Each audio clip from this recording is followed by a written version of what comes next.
Hi everyone, and welcome to this week's installment of BEAM Pulse episode 6. I'm Alex, and today we're going to talk about BEAM community call, which was scheduled for October 18th, 10 a.m. Eastern Standard Time. We're also going to talk about the 5.2, the upcoming release of the BEAM wallets, and also about our short and long-term plans for our confidential DeFi infrastructure and additional developments. So let's get started.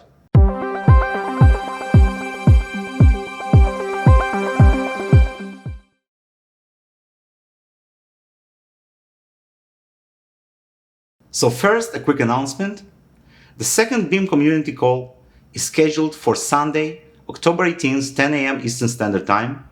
And during this call, we're going to discuss our roadmap, our plans, and also our marketing efforts. So it's very important that you all be there and contribute. We will create a special form so that you can send your ideas and questions in advance, and we will be prepared to answer them during the call. But of course, we will also leave time for live questions and discussion about all the important topics related to BEAM, both technical and marketing oriented. So you're all invited and join us there. So now let's talk about 5.2, which is the next version of the BEAM wallet. And it will include three major features: max privacy transactions, offline public address, and new atomic swaps with BSV, BCH, Dogecoin, and Dash. So let's go over these features one by one.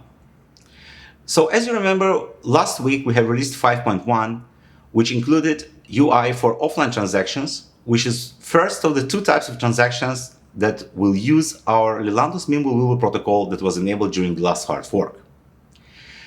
Max privacy transactions are very similar to offline transactions. They also use the Lilantos shielded pool. However, they are different because they enforce 64K anonymity set, which means that coins that were received during max privacy transactions will not be usable until they mature, i.e. arrive to the required anonymity set, and only then they can be used in both Lilantos and Mimblewimble transactions. The second feature introduced in 5.2 is the public offline address. And it's a single address for each wallet that you can publish on your website so that anyone can use it to send you donations. It does not require updating or any additional payments to be sent to the sender like the regular offline transactions do. On the other hand, they are a little bit less secure because the sender can actually track when the receiver uses these funds or takes them out of the pool. The third feature is the improvement to our atomic swaps, which will now include BSV, BCH, Dogecoin, and Dash. As you remember, in the last version, we have improved our atomic swap significantly, making these transactions much cheaper by using SegWit for our redeem transactions. And it's actually really matters because each transaction is now much cheaper than it was before, which makes our atomic swap feature even more affordable and usable. In addition to that, we're also going to add some missing features such as payment proofs for offline and max privacy transactions, and also fix some usability issues that were detected in 5.1, and we have decided to improve them.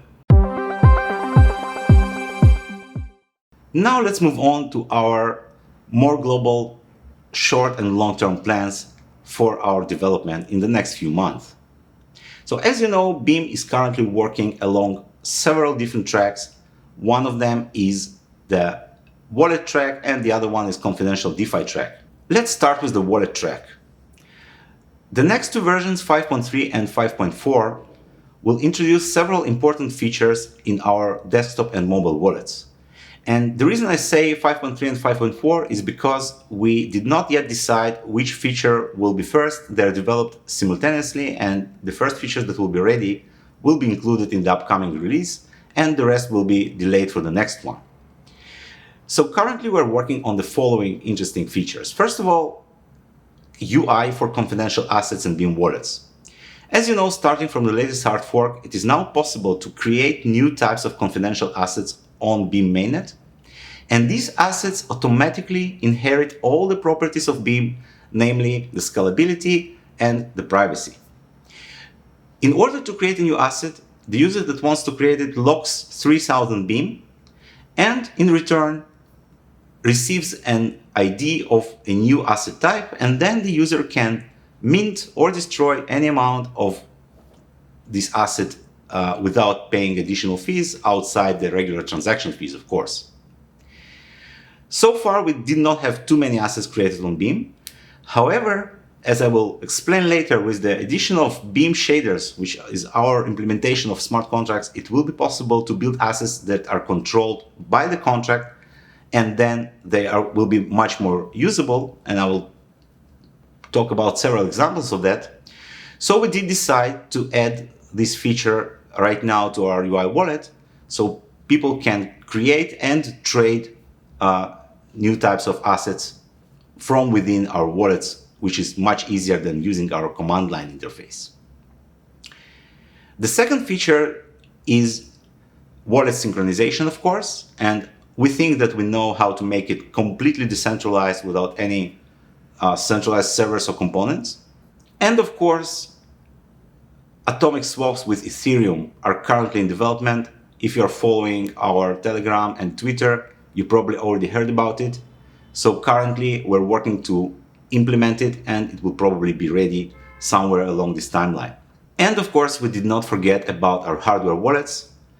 We have been working on this for a very long time, and we're very close to releasing the hardware wallet implementation for Trezor T with custom firmware that will support BEAM. And recently, what we have done is updated both the client side and the firmware to support our Lelantos Mimblewimble based transactions, which means that both offline and max privacy transactions will be usable through the hardware wallet. Another feature that we're currently developing is BEAM Wallet Apps, which means that you will be able to run web applications from inside our wallet. And the first demo that we're going to show is, of course, our famous red envelope application that is very popular in our Telegram channels. Now let's move on to the DeFi track. As you know, BEAM has announced that we're building confidential DeFi infrastructure, which means that we are actually adding a BEAM virtual machine that will run inside BEAM node and will be able to process and run special type of programs that we call BEAM shaders. The reason we call it BEAM shaders instead of smart contracts is because smart contract, in our understanding, is more of a concept. It's a basically automated contract that enforces a set of rules. However, the program or the piece of code that actually enforces some of these rules acts more like this customized shader, which is used in graphics rendering, and this is why we call it BEAM shaders. It also works well with like BEAM idea, and this is how it's going to work. So recently we have decided that we're going with WebAssembly as the infrastructure for these shaders, and I believe that in the next couple of weeks we will be able to show a demo of how this is going to work. And so once we create the proof of concept of this architecture, we will roll it out on a separate chain that we will call something like BEAM Experimental Blockchain for Confidential DeFi Applications 1 limited edition something. And then we will let all of you access it so you can test it, test the APIs, test the languages that can be used and how these shaders can be written. Of course, we will provide the documentation and the tools required to do so. And once this is launched, we will start integrating it into our wallets, starting with such applications as confidential stablecoin and decentralized exchange, which eventually will be built into our wallet. Another topic that is progressing rather nicely is the development of BEAM to Ethereum bridges. So unlike swaps, which only allow exchanging some kind of token from Ethereum for BEAM between two parties in completely decentralized way, BEAM bridges allow something more than that. They actually allow moving value from Ethereum to BEAM as wrapped assets, trading it confidentially on BEAM, and then if necessary moving it back to the Ethereum blockchain. In order to implement this feature, we actually need to be able to understand the state of BEAM blockchain on Ethereum using smart contracts, and of course also understand the state of specific contracts on Ethereum on our BEAM chain. And right now we're developing the smart contracts on Ethereum that are able to process, parse, understand, and validate the state of BEAM chain. And there is a lot of work to be done there, but it's moving along nicely, and we continuously update about any new developments in this direction.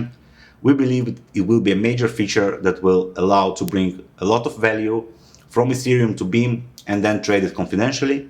So it's a very interesting development, and you can follow it by joining our communities or following our Twitter, and of course subscribing to this YouTube channel, where each week we report all our advancements and progress in everything we do.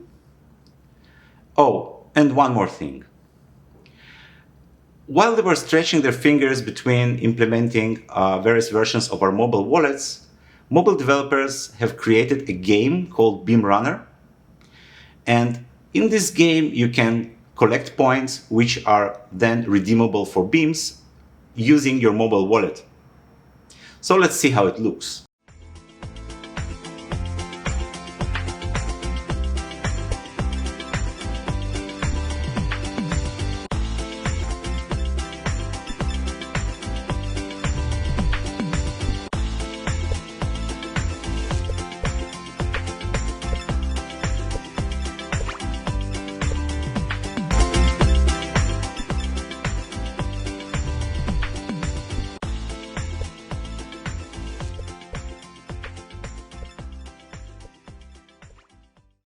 So we think it's going to be a very cute addition to our BEAM ecosystem and also fun to play.